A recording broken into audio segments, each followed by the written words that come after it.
Is it rolling? I'm practicing my text. But the only issue about me practicing my text is that this one is cool and good because it's real, but this one is poo-poo and bad because it's an imitation controller. But this one is ugly and I hate it, and this one looks so cool. If only there was a way that I could just like take this shell off and then put this one here instead. Maybe there is.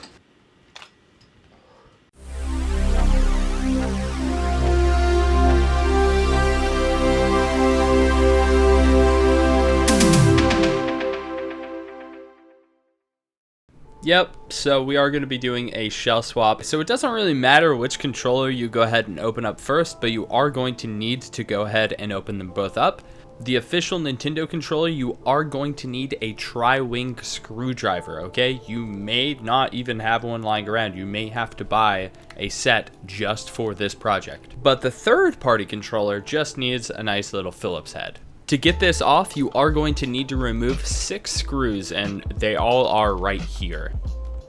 Once you have the screws out, you can go ahead and flip it over and slowly pry the back off. There shouldn't be any tabs or anything blocking you.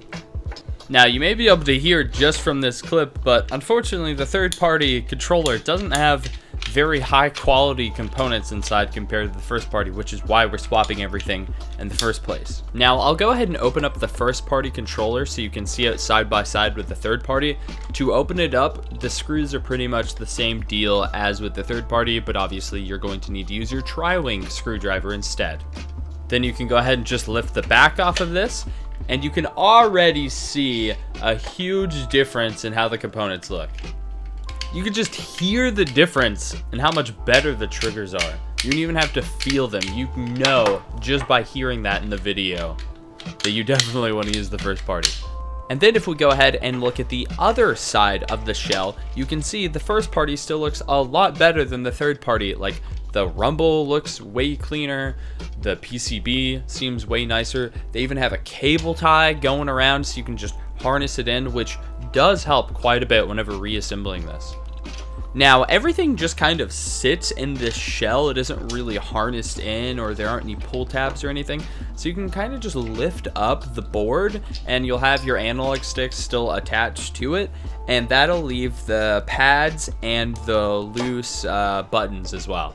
And now you can go ahead and put the buttons and then the pads and then the actual board itself just into the other shell, and it should all align pretty well. Sometimes these don't line up perfectly, and I will show you, depending on what kind of shell you have or just if there are any manufacturing defects, I'll show you how to fix that a little later. Now, the other part of the shell, which holds the left and right triggers, that part pretty simple as well. If we go ahead and start on the third party, you should just be able to kind of wiggle everything and get it to pop out.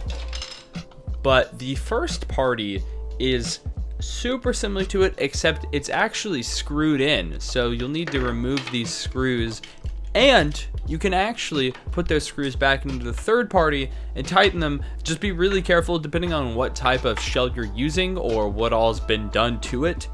It very well may break some of the pillars that you're screwing into if you screw too hard or at a weird angle or etc. Just be kind of careful with it.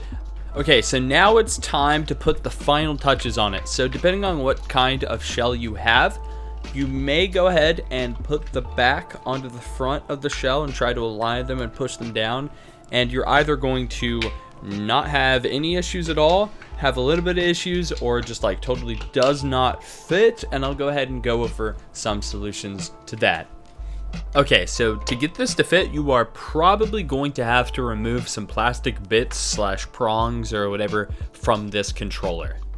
What I found to be the easiest method to do this is get some wire cutters or some pliers or something like that and grab onto the plastic bits, just kind of wiggle them out, and they'll probably just snap right at the base, and it should actually be surprisingly flush to the shell.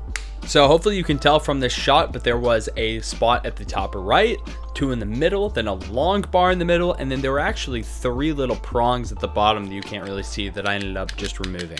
And that may very well be enough for you to go ahead and just put it back together, screw it in, and start playing. Now, I don't know if there are any specific models that are prone to having this issue, but I have noticed that some shells will have where some of the buttons don't sit in quite right.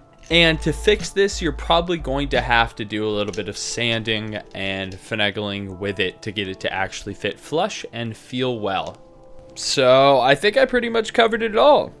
The controller should be good to go so you guys can get your game on. All right, let me know if you have any questions. And until the next one, see you guys. All right, and then I'm gonna hit them together, and the internals are gonna swap.